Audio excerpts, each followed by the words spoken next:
What happens when a simple crush turns into something much deeper, something obsessive? I have had a crush on Will Gold since 2019 when I heard him laugh in the background of someone else's video, and it felt like life itself leaned in to listen. Because sometimes admiration doesn't just stay admiration, it crosses a line. And that's exactly what seems to be happening with a creator known as Tyler Catastrophe. He's been going viral recently for his dangerous and blind obsession with a micro-celebrity. I said I have a crush on a guy in a band who I do not know and have met. YouTube creators are making videos on his degeneracy, Reddit threads are discussing him endlessly, and TikTok is blowing up with Tyler Catastrophe memes. He didn't just become a fan of Wilbur Soot, he built an entire reality around him. From auditioning for his band to moving all the way to England just to be closer to him, Tyler has taken what looks like a normal internet crush and pushed it into something much more intense. But here's where things start to get uncomfortable. Despite serious allegations and even Wilbur himself admitting to his ex, Tyler continues to defend him, standing by him no matter what. So now the question isn't just about being a fan anymore. It's about what happens when obsession goes too far, and whether Tyler has already crossed that line. In this video, we'll tell you everything you need to know about Tyler Catastrophe and his disturbing obsession with Wilbur Soot. Now, before we get into the actual drama, we need to set the stage, because this whole situation revolves around two people. First up is, of course, Tyler Catastrophe. We don't actually know his full name, but based on his Instagram, he also goes by T.A. Salona, so it's safe to say his surname might be Salona, or at least that's the identity he's putting forward online. Tyler started posting content around 2023 on TikTok and YouTube, and since then he's built up a following of roughly 67,000 on TikTok. His bio on TikTok reads, "Haver of skills, maker of things, doer of stuff," which sounds impressive until you realize it tells you absolutely nothing.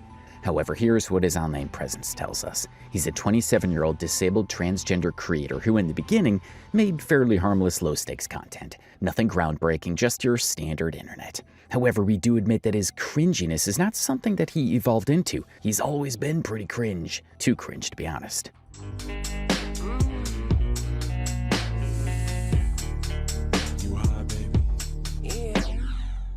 So, yeah. He also runs a small jewelry business on the side, which adds to the whole creative, wholesome internet guy image he seems to lean into. We actually took a look at his online shop, and to be fair, there are some genuinely solid pieces in there. Some of the handmade chokers in particular are actually pretty impressive. You can tell there's real effort and creativity put into them. Now the paintings, slightly more hit or miss. So credit where it's due. Outside of all the chaos and controversy, there is a creative side to Tyler that's actually kind of interesting, which honestly just makes the whole situation even more frustrating to watch. He's also a supporter of the queer community, and that's really how he presents himself. Someone kind, community-oriented, supportive of social causes, the type of creator who wants to give back and stand on a side of issues. We may just look at how he talks about completely normal things like he's delivering a sermon and saying something really profound. Yes, it was only 2 weeks, but it was enough to give me at least a rudimentary understanding of how to move through the country, of how the people interact with each other, of what I can expect while I'm there. And those 2 weeks that I spent in England is the only time in my 26 years of life that something in me just settled. I can't describe that feeling to you because it was... But if you open his TikTok now, that image feels a little less polished. These days his page is filled with responses, defending himself, addressing criticism, and pushing back against a wave of hate that's come his way. And to be clear, the level of harassment he's getting, threats, mass hate, all of that, is completely out of line. That kind of behavior says more about the internet than it does about him. However, people don't usually attract this level of backlash out of nowhere. And to understand all of this, we need to talk about the second key figure in this story, Wilbur Soot, also known as Will Gold. Now, if you've never heard of him before, Wilbur is somewhat of a micro-celebrity in the British internet scene. He's the lead singer of the indie band Lovejoy, a band that, depending on who you ask, is either genuinely loved or very passionately disliked. There's really no in-between. His full name is William Patrick Gold, and before his music career, he built most of his popularity as a Twitch streamer and content creator. That's where a huge chunk of his fan base comes from, which later carried over into his music career. But his career hasn't exactly been smooth sailing. In February 2023, his then-girlfriend Shelby Grace, also known online as Shubble, publicly accused him of abuse. And what made the situation even more shocking and frankly bizarre was the nature of the allegations. According to her, one of the ways he would hurt her was through biting. Yeah, biting. He knew he was hurting me. There was no way that he didn't know because of the safe word that he made. And he just didn't care. He was hurting me and he didn't care. As you can imagine, this led to a massive wave of controversy, backlash, and ongoing debate across the internet. It's one of those situations that people still bring up whenever his name comes into conversation. Now, we'll get into that in more detail as the story unfolds, but for now, let's bring the focus back to Tyler. Because if you've seen any of the viral videos or threads about him, you already know this. Tyler and Wilbur are now completely intertwined in the public eye. And it all really starts with one specific video. The one where Tyler openly admits he has a crush on Wilbur, which, by the way, still exists on his account, but doesn't have any audio. He posted the video in February of this year with the caption saying, "Does this count as event post? Because I feel like it's event post." Thankfully, though, the internet does what the internet does best. Nothing stays lost for long. And in this case, we found this clip where one can find anything, Reddit. So in this video, Tyler openly confesses that he has a crush on Wilbur Soot. I have had a crush on Will Gold since 2019 when I heard him laugh in the background of someone else's video and it felt like life itself leaned in to listen. Which is really inconvenient for me because I'm very much a one soul at a time kind of person, so once I develop a crush, virtually no one else stands a chance ever. And at the time, I had just broken off a terrible engagement to a guy who didn't even fucking like me. And since then, I have only briefly dated one other person, who was wonderful, but it didn't work out. And so in all of that time, regardless of how many people have tried and been interested in me, I have not been able to find the interest for any single one of them. Because I have a fucking crush on a guy I have interacted with once. And I don't even officially know his sexuality. That's a whole other thing. And I have tried. I have tried so hard to move on from this, to let it go, because I want so badly for it not to cross over into parasocial territory. But in like the 7 minutes that we spoke to each other, one, every time we made eye contact, I thought my heart was gonna fucking burst out of my chest and fly away. Two, I was so nervous that my head just shut off and my mouth had a mind of its own. And anyone who knows me and has ever met me knows that I don't get nervous about people.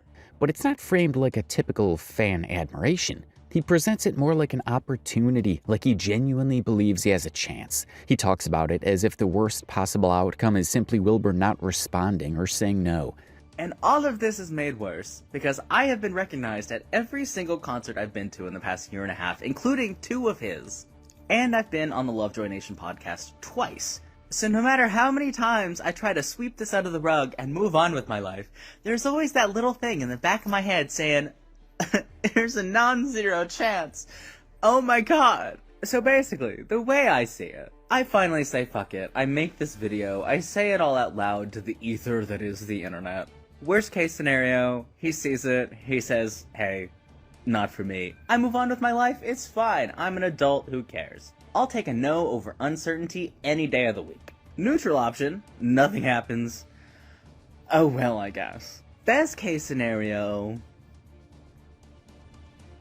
you know? Because honestly, it doesn't matter what I'm doing any day ever for the rest of my life. If he was like, hey, do you want to get dinner or something? I'd say yes. Obviously, I'm delusional. It's fine. But at this point, I'm just so over the not doing anything about the things that I want. You know? What's up with that? No one gets anywhere that way. So fuck it. I've said it out loud. What else is there to do at 9 p.m. on a... Is it Friday? I think it's Friday. Anyway... A very optimistic take, in hindsight almost painfully so, because as we now know, things escalated far beyond anything he seemed to expect. Tyler also mentions that he met Wilbur Soot only once in person, and describes that moment as something that completely shifted him emotionally. From that point onward, he claims he became addicted and deeply fixated on him. And 4, he failed to take a selfie with me because he was operating on, like, iPhone settings and I have an Android, and I accidentally called him adorable, and immediately wanted to swallow my fucking tongue. Because you don't flirt with people when they're working. That's rude. I paid to... I feel like I'm taking crazy pills. And my point is, it's a whole thing that I would like to no longer have to deal with. Now, to be fair, what he's describing could very easily be interpreted as being starstruck, that overwhelming feeling when you meet someone you admire and your brain basically short circuits a bit. But Tyler doesn't frame it that way. In his mind, it's something deeper. He interprets that one interaction as something that pulled him out of depression, out of stagnation, and even inspired him to start creating music again. And at the time, I had just broken off a terrible engagement to a guy who didn't even fucking like me. And since then, I have only briefly dated one other person, who was wonderful, but it didn't work out. And so in all of that time, regardless of how many people have tried and been interested in me, I have not been able to find the interest for any single one of them. Because I have a fucking crush on a guy I have interacted with once. And I don't even officially know his sexuality.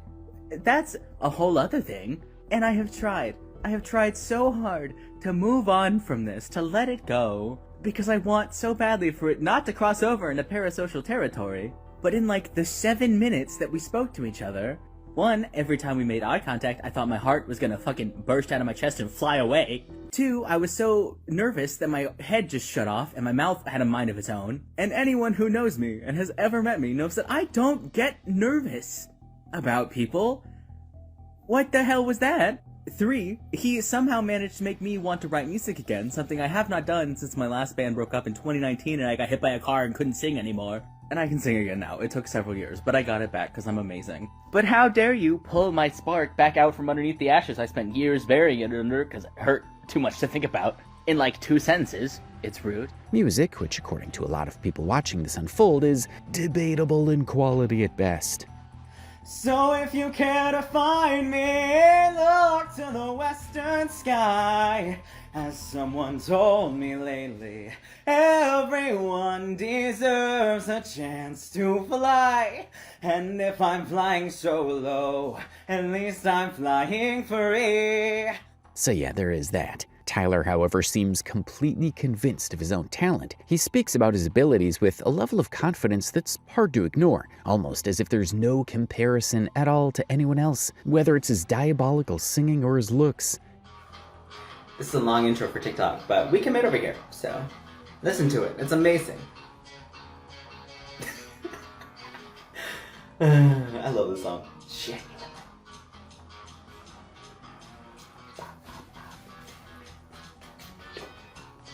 I feel like I'm gonna do the Macarena. Anyway, he told me that much and now he's dead. Told me to kill my indulgences with a sharp blow to the temple. Pick up the phone, call and do everything he says. I could take a plastic camera, we could make such a pretty picture. Oh so happy, oh so happy. I'm pretty cool once you get to know me. I mean, he genuinely thinks that he is the hottest, and let's not get started on his thirst traps. Oh, really? Oh, in the months that you know me, you've never seen me act this way? Hey, no offense, Emily, but you don't really know what you're talking about, do you? Honestly, that's part of what makes the whole situation so strange to watch. It's simultaneously a bit admirable in its self-belief and also kind of unintentionally comedic. Now, we're not saying that he shouldn't have this confidence, but there is a slight difference between confidence and just diabolical delusions. For example, there's another video where he talks about how he used to be an extremely attractive woman, and then he casually pulls up a picture of a fairly basic-looking girl as proof, which honestly, we don't know how to react. This is what I looked like in college.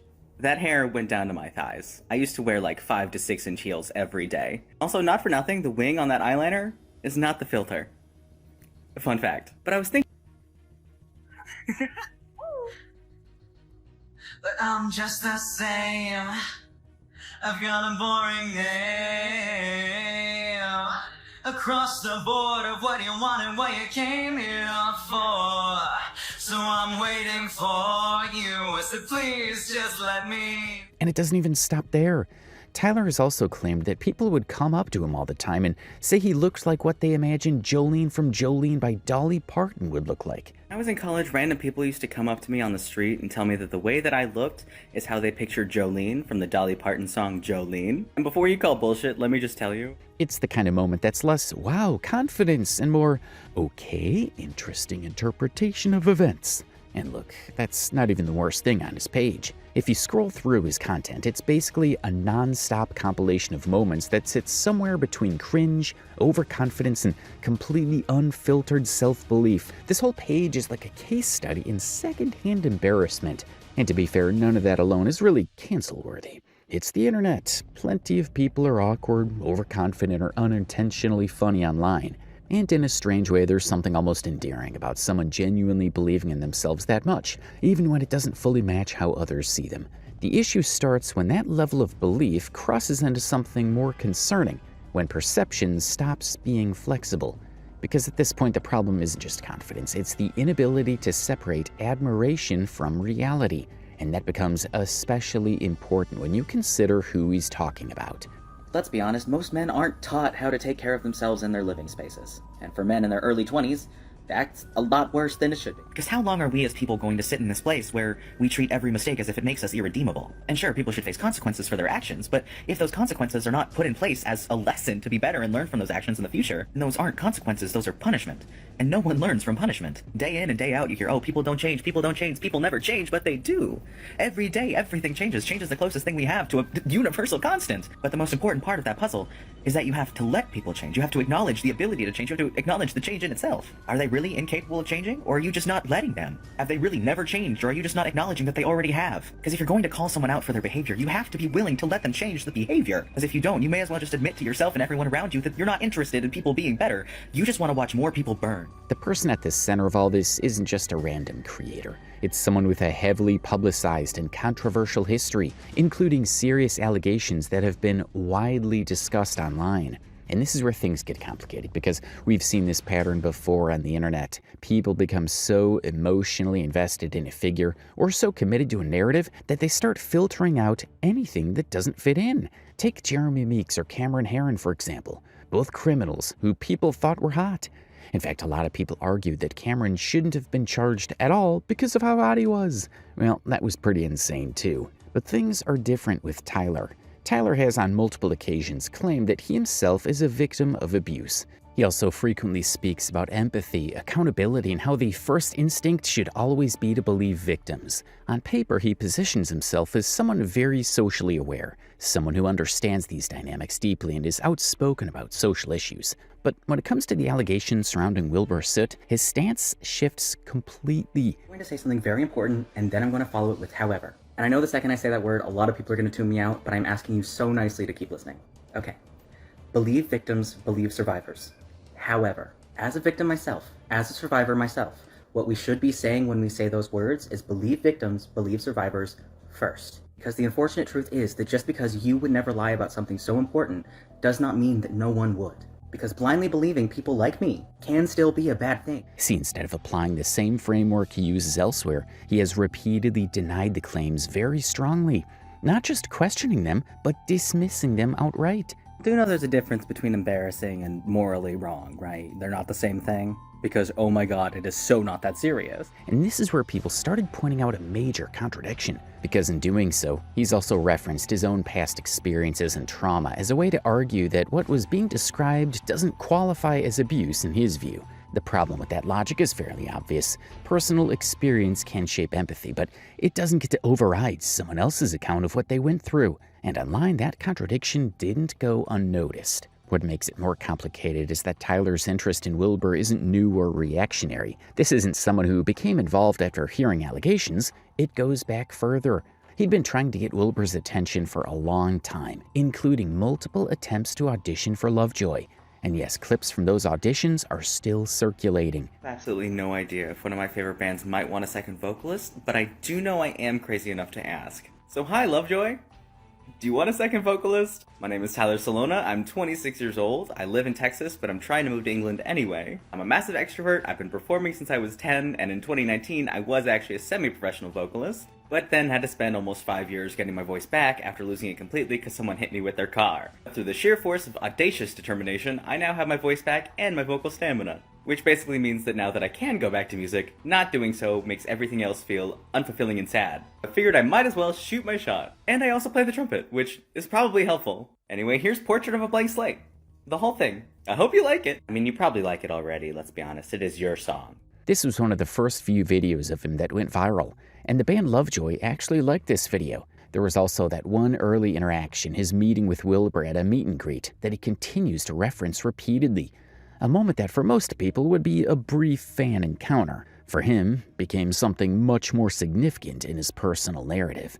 Now let's talk about how things really started to spiral, because Tyler's obsessive crush over Wilbur Soot was already crossing into parasocial territory, but that wasn't even the main issue. The real problem is everything that came after. All the videos Tyler has uploaded since then, constantly defending Wilbur, doubling down and inserting himself into the situation, have only made things worse. Not just for himself, but for Wilbur as well. And honestly, it's uncomfortable to watch. It comes across as embarrassing, excessive, and seriously concerning. But before we go further into that, you guys need some context, because a lot of people aren't just reacting to Tyler, they're reacting to what Wilbur himself has been accused of and admitted to. So here's what happened. Wilbur Soot was in a relationship with a streamer named Shovel. From the outside, everything seemed normal. They looked like a serious couple. But in February 2023, things changed. During a stream, Shovel shared something that people haven't forgotten since. She said that Wilbur would bite her. At first, she didn't think much of it, but over time it got worse and worse, to the point where they had to establish a safe word. And even then, according to her, he didn't respect it. She claimed that he would continue ignoring the safe word and kept hurting her repeatedly. When I hear about physical abuse, I think of hitting. I think of hitting and punching. So I thought that this wasn't violent enough to be abuse. And I thought he was being sweet, checking on me to make sure that I was still comfortable. But of course I was, because he hadn't hurt me. And why would I think he ever would? And then he did, for the first time, by accident. And I don't specifically remember the actual first time that he bit me too hard by accident, because I didn't think that it would be significant. I thought that it would only happen once.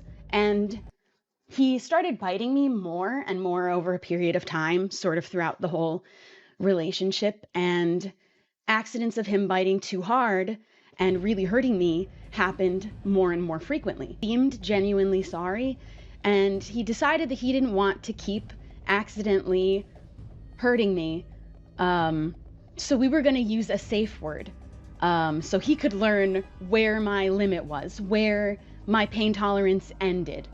And saying that out loud now doesn't sound like that's not very sound logic. But at the time I thought he cared about not hurting me. But in reality, it's like, why are you biting so hard?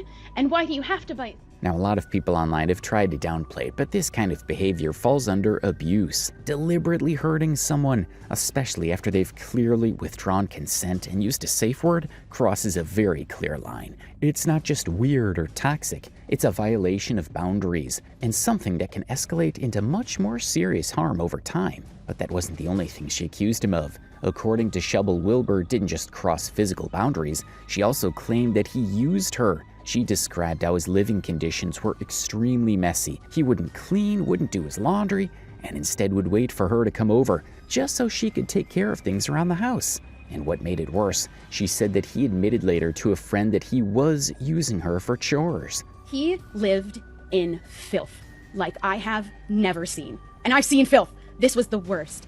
He would spill things on the floor and never, literally never, clean them up.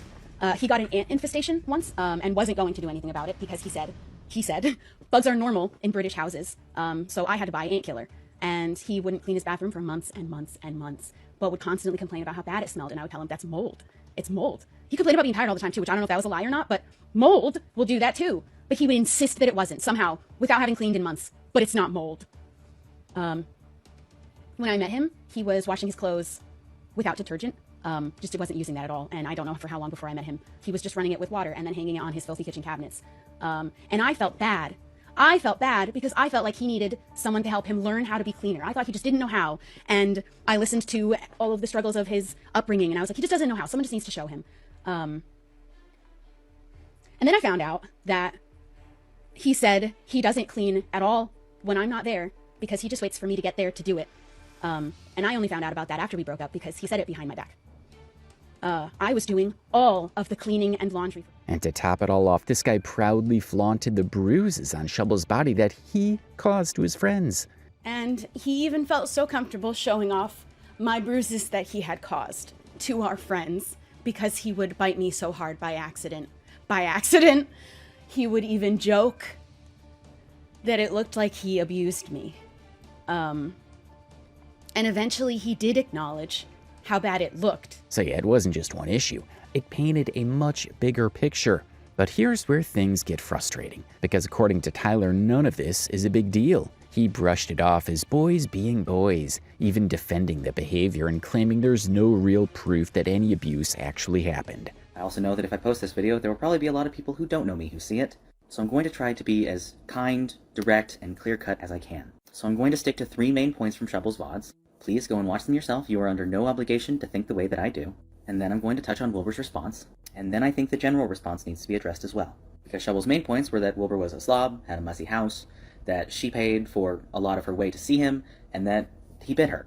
For point 1, let's be honest, most men aren't taught how to take care of themselves in their living spaces. And for men in their early 20s, that's a lot worse than it should be. Every man I dated in their late teens, early 20s was gross. That's just kind of par for the course. It sucks, but it is to be expected. And it is not, by default, malicious. 2, paying your own way, especially for a distance like that, is kind of expected. And when you take into account that they were both very successful in their respective careers at that point, paying your own expenses isn't, by default, malicious. And for the 3rd point, Shovel states very clearly in her follow-up VOD that she consented to the biting. She then went on to clarify that what she had an issue with was the fact that it hurt.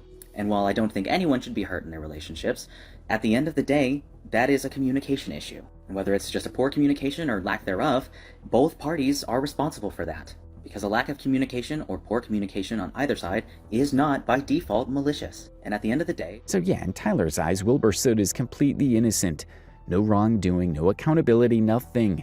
Him not seeing her on dates or even making time to see her is somehow completely normal. His messy and moldy house is just how boys are.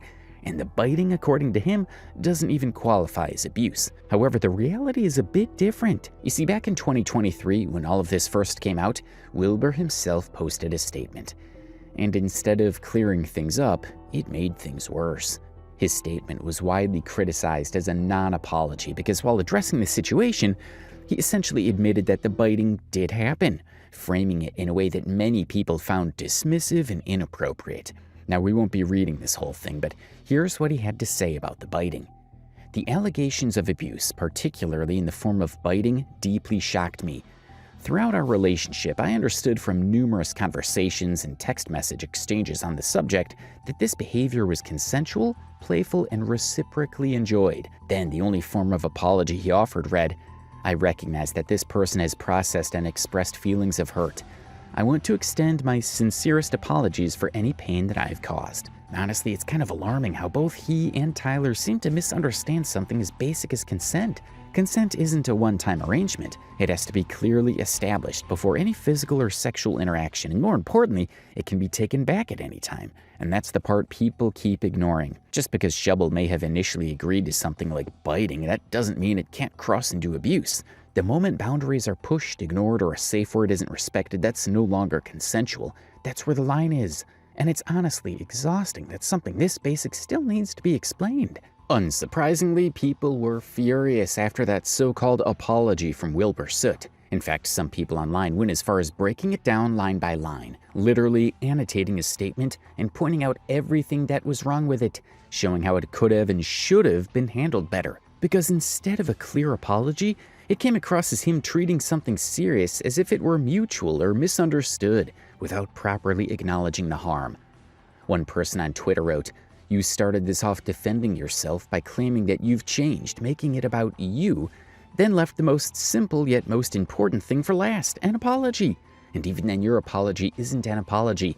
You left it at, 'for any pain I have caused,' which lacks any accountability." However, a more direct admission didn't come until the following year, when Wilbur uploaded a video addressing everything. There's been a lot of different clashing labels and opinions about me on the internet over the past year, the loudest of which on both sides of the fence have been quite unhealthy, stemming from accusations made about me from just over a year ago.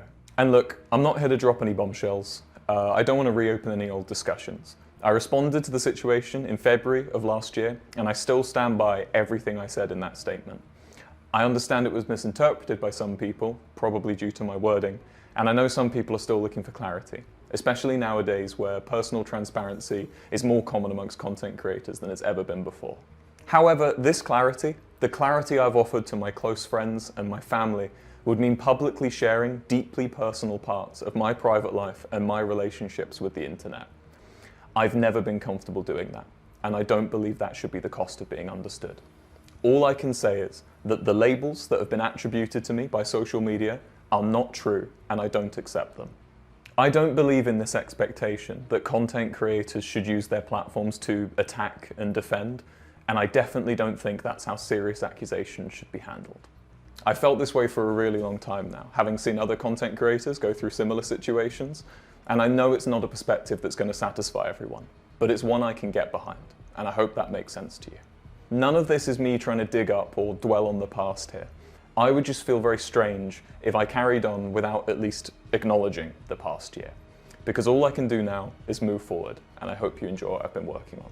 And this video was every bit as horrible as his tweet.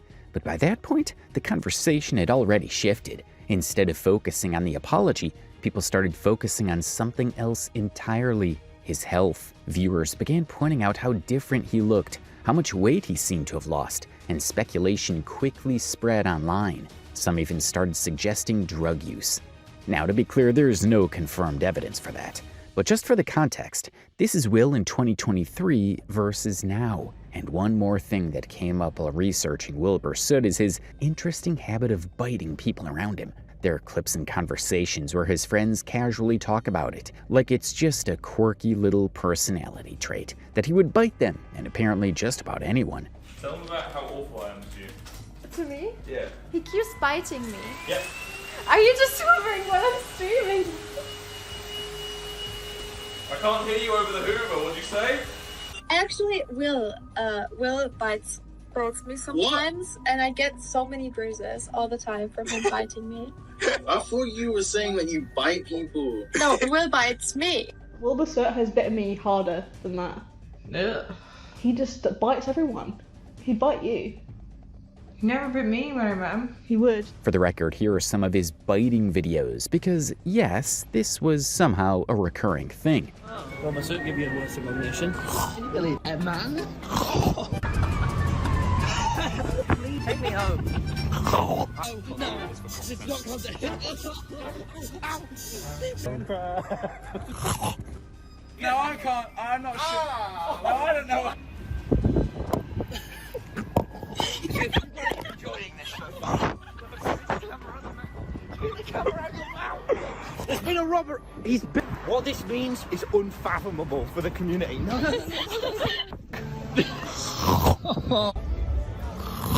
This is what you've been waiting for.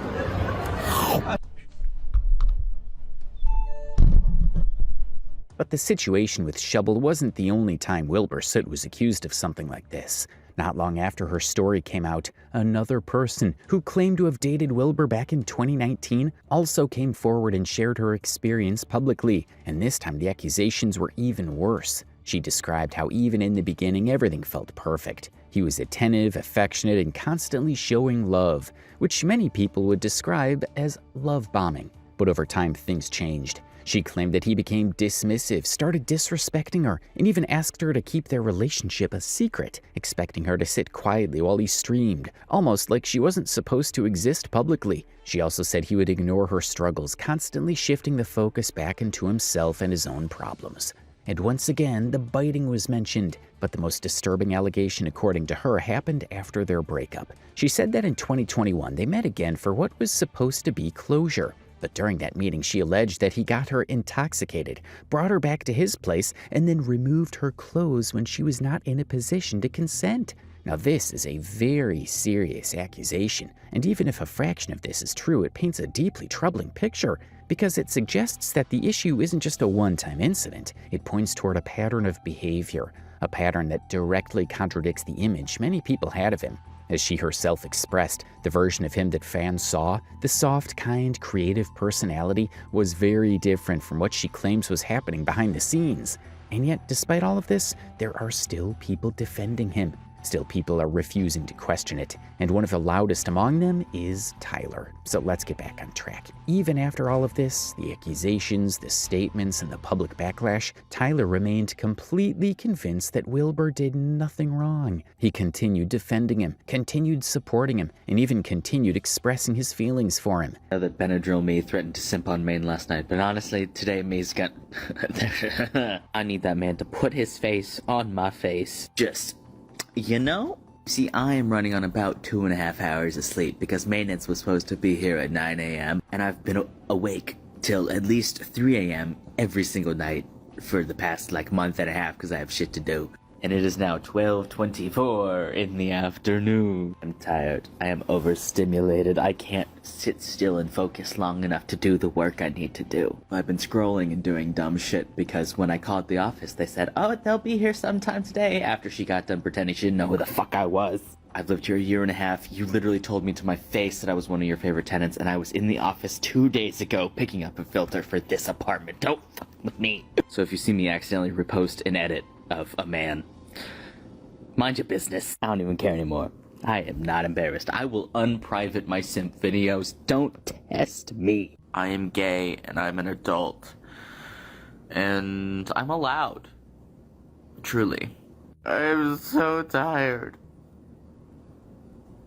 I hate it here. His fucking laugh and his eyes and that face and just, oh my god. And then things took an even more concerning turn, because Tyler eventually announced that he would be moving from Texas all the way to England, specifically to the place where Wilbur lives. Hi, my name is Tyler, and I'm currently in the process of using my beaded jewelry as a means to move all the way from Texas to England. Point. And naturally, people were alarmed, because out of nowhere, Tyler announces that he's moving countries, specifically to the place where Wilbur Soot lives. And people started asking the obvious question: is this just a coincidence, or is there something more going on here? Some even began speculating, could this turn into stalking? But Tyler quickly shut all of that down. He claimed that this wasn't about Wilbur at all. According to him, moving to England was something he had always wanted to do, and he even tried to make it happen years before. Seeing the guy moving halfway around the world just to be closer to a YouTuber? If y'all think I would make a massive, life-altering decision that takes years of work to achieve, just because I was willing to admit on the internet that I think a musician I don't know has a pretty laugh, then y'all really have the wrong idea. Sure, but then things started to look a little off, because around the same time, Tyler went all in on TikTok. He set up a GoFundMe and began asking people to financially support his move. And it wasn't just a one-time thing. He kept posting, repeatedly, updating people on the move, talking about the fundraiser, pushing it constantly, almost like he was trying really hard to make this happen as quickly as possible. Hey, could y'all maybe do me a favor real quick and blow this up because it's really important to me? Yeah?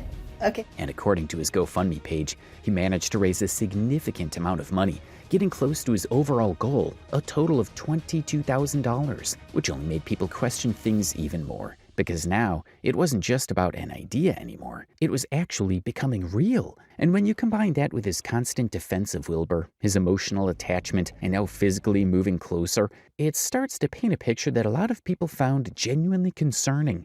And that's when things escalated even further, because Tyler didn't just defend Wilbur quietly. He went public with it, posting multiple videos, doubling down on his stance, and continuing to justify everything.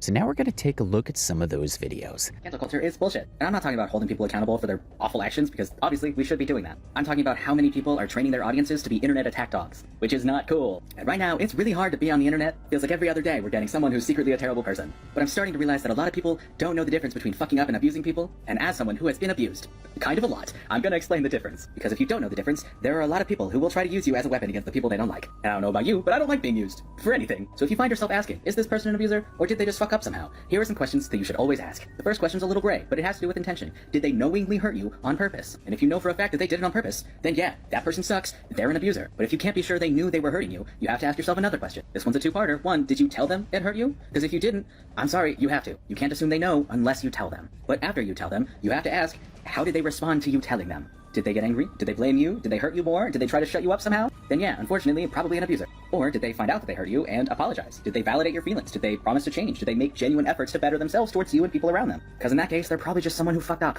And I'm not giving you this information because I think that someone specific deserves to be absolved of all crimes or something. I'm giving you this information because as someone who has been abused more times than I'd like to tell you about, I still believe that everyone deserves a chance to be forgiven. And with all the time and energy we spend hoping people in our lives will change, you cannot hope for that without allowing them to change when they realize they've fucked up. And if you want people to be better, you have to let them try to be. And unfortunately, the elephant in many of these discussions is that it's really easy to lie. And also, it's really easy for someone to vastly exaggerate when they're mad at someone. That's just humans at this point. So if someone you don't know on the internet is telling you something about someone else you don't know on the internet, please just take a step back, take a deep breath, ask yourself some questions, because chances are you don't have all the information, and it's okay to wait to form an opinion until you do have more information. I know no one tells you this very often, but making a snap judgment immediately is dangerous for a lot of people. So don't be an internet attack dog for people you don't know, especially if you're a teenager. I promise you're gonna regret that later. Be kind to each other. Think critically.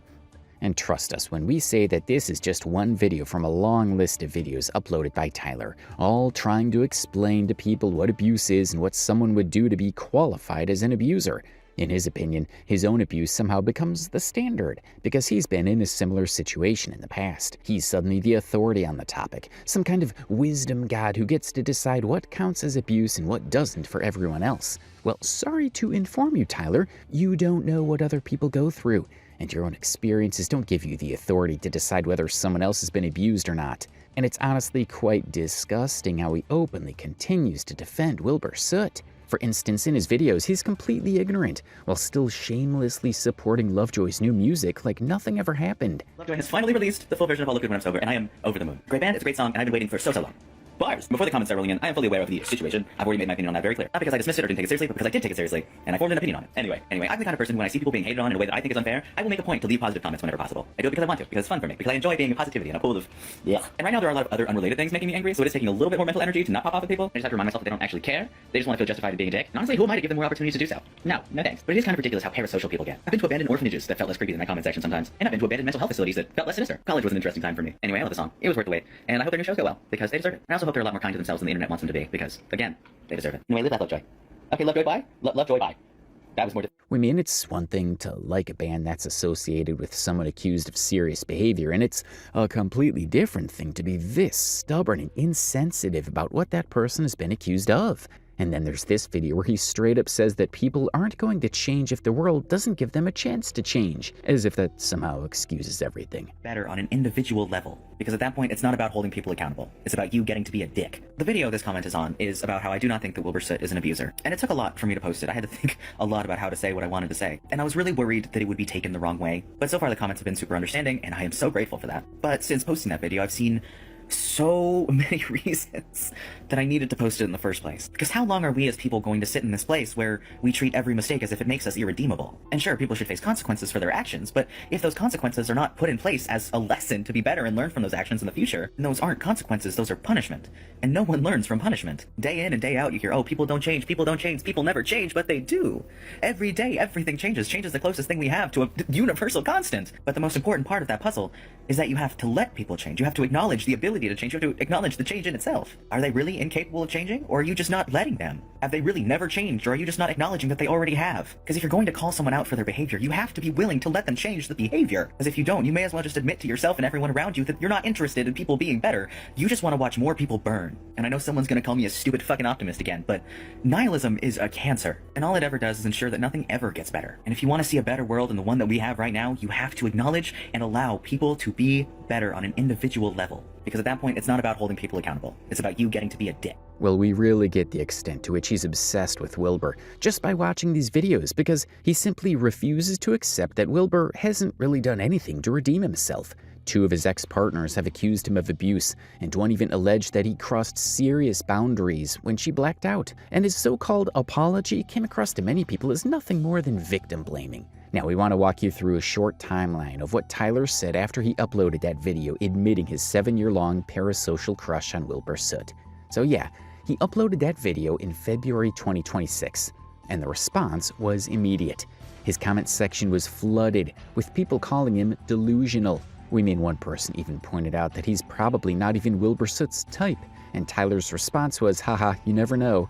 At this point, it's a whole different level of parasocial. Regardless, let's talk about the video he posted the very next day. In that one, he basically downplayed everything, saying that it's not serious, and that, yeah, it might be embarrassing, but it's not morally wrong. Do you know there's a difference between embarrassing and morally wrong, right? They're not the same thing? Because, oh my god, it is so not that serious. Is it embarrassing to publicly admit that you have a crush on someone? Yes. Is it also embarrassing to admit the person you have a crush on has a larger following than you do? Yeah, sure. But having a crush and feeling emotions about a person you don't know is not inherently wrong. I'm not out here writing self-insert fanfiction or building a shrine to our love in my fucking closet. I said that I had a crush on a guy who I do not know, and that we met one time, made eye contact, and it gave me butterflies. I said it in a way that wasn't strictly literal, because I'm an artist and a poet, and I like to say the pretty words, and y'all are out here acting like I trained an AI chatbot to talk like him. And for the record, we are strictly against AI in this house, just so you know. But are y'all really so online that you forgot that being human is allowed? Yes, he's successful, and there are other people who want him, and he has a larger following than me, and I've had a crush on him for more than a couple years. But he is just a guy. He is just a guy.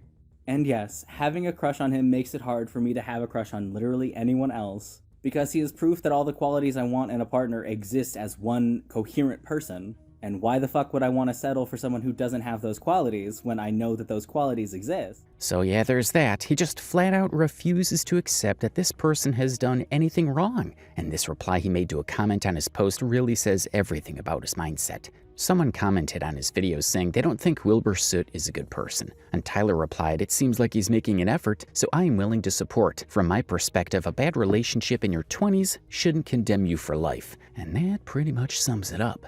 It's clear that for Tyler, it's all just a bad relationship. But for the rest of us, the sane ones, a bad relationship is when things don't work out, when there are disagreements, negative emotions, maybe even fights. That's a bad relationship. A relationship where someone is consistently hurting, bruising, and crossing boundaries without consent, that's not a bad relationship. That's an abusive one, where one person is clearly the victim. So what exactly is so hard to understand here, Tyler? It's honestly frustrating how he keeps downplaying everything, reducing it to boys being boys or just a few small mistakes, while completely ignoring the seriousness of what's actually being described. Been following me for a while, chances are you actually know who I am, and you don't need to hear this. But for the new people, I have posted thousands of videos over the past, 7 years? About myself, about my work, about the things that I believe in. And sometimes that means saying shit that other people disagree with. And right now, Twitter wants you absolutely obsessed with misinterpreting less than 10 of them. And the thing about trying to tell people who someone is that that doesn't really hold up when that person has been showing you who they are for 7 years. And all of those people who want to see you frothing at the mouth, sending hate comments and death threats, do not know who I am. We agree that a lot of people did not understand who Tyler was before Twitter made him so widely visible. But after looking at his content over 7 years and seeing the sheer volume of discussion around him, we can safely conclude that, yeah, he's got some problems. At the end of the day, that's Tyler's reality, even if he doesn't see it himself. Because in a way, he's not just convinced, he's blinded by it. Blinded by attachment, by admiration, or maybe something he believes is love. Anyway, this whole situation really blew up like nothing else in February of this year, and it hasn't really slowed down since. And then in March, Tyler uploaded another video, this time framed as an update directed at his friends and family. I am alive. With all of the awful that has happened the past few weeks, I did take some time alone to myself. But now I've had a few too many friends reach out worried about me, so hi, here I am. I'm the kind of person that has been called resilient so many times in my life that I've started hating the word. Because, what other options are there than getting through it? I don't know. But while I've been waiting for the "this too shall pass" to happen, I've been focusing on my work. I should have another post office run this week. The goal to sell 1,000 bracelets is still in place. And the GoFundMe is basically the only thing I'm hoping for my birthday in April. That and tattoos. Tattoos would be nice. A paid trip to basically anywhere would also be good, but I figure tattoos are more accessible. But seriously, thank you so much for all the kind words and support. I promise I am okay. I am not a danger to myself or others, and I've basically abandoned my DM requests. But I appreciate you all so incredibly much for sticking with me through all of this. Even knowing that I've done nothing wrong, it's still a difficult thing to go through. But as always, we persist. I have work to do. No one else is gonna do it, and I want out of Texas. So of course, links in the clicky thing that you click on, and I will see you all later. Okay, love you, bye. I am so tired. Please order some bracelets so I have more to do. It would be very helpful.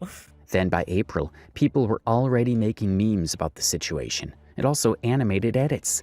And so in April, Tyler uploaded this video.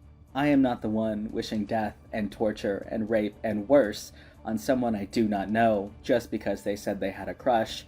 You are. And I am most certainly not the one using AI to try and convince people on the internet that someone I have never interacted with is a pedophile. That's 100% on you. I said that I thought a guy was hot and funny and interesting in a video where I was not strictly literal. And then I said that because I am confident and like myself, that maybe he would like me if he gave me a chance, if he was interested in men, because again, I don't know his sexuality. Well, for the record, he has been gaining popularity talking to someone else on the internet, and even though he definitely looks like the kind of person who would make second, third, and fourth accounts to stalk Wilbur, he's also considering and trying to physically move to Brighton, where Wilbur lives, to stalk him in real life. Security is a result of conditioning, and it can be unconditioned. Part of me wanted to use the less pretty snow globes from my collection as a metaphor, about how just because other people might not get it, I know what they've been through, and I know where they came from. And in case you couldn't tell, I just really like words. But honestly, I think I'd rather just say it outright. Insecurity is conditioned into every person from the get-go, for a whole list of social and political reasons. So yeah, shut up, Tyler. No one wants to hear you yap about social and political conditioning. We mean this guy really fails to understand that he's not so profound, and now he's moving to England, where his so-called ultimate love lives. At this point, we don't really know where this situation is heading, but from everything that's already happened, it definitely doesn't feel like it's slowing down. In fact, it feels like it's only getting more intense. Will he actually reach his goal and move closer to Brighton? And if he does, will he really try to act on all of this in real life? And the bigger question is, will Wilbur Soot ever address any of this directly? For now, all we can do is watch and see how this situation unfolds.